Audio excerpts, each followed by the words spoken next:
Amor adolescente. Estaba nerviosa, veía transcurrir el tiempo y se me hacía eterno.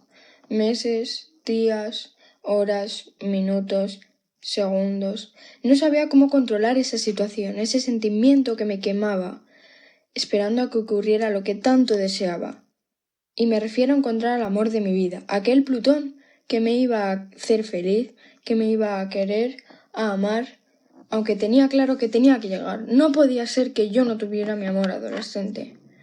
Pasaba el tiempo, los 13, los 14, los 15, y entonces me encontré a las puertas de mis 16, y para celebrarlo decidí hacer una fiesta. ¿Por qué no?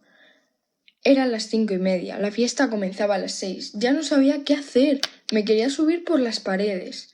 Pero allí estaba yo con mi vestido verde esmeralda que me llegaba hasta los pies, un peinado precioso e indescriptible. Llegó el momento, dieron las 6 y mis amigos comenzaron a llegar. Empezamos a cantar, a comer, a bailar y entonces llegó el momento del baile en parejas.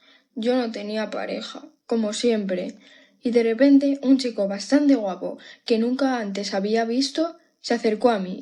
¿Y sabes qué? Me pidió que bailara con él. No estaba segura de que fuese el amor de mi vida, pero con mi sonrisa en la cara le seguí el juego y bailé con él. Para mí había sido lo mejor del día, la mejor sorpresa, hasta que mi mejor amiga se acercó y me dijo: ¿Qué hacías bailando sola en mitad del jardín?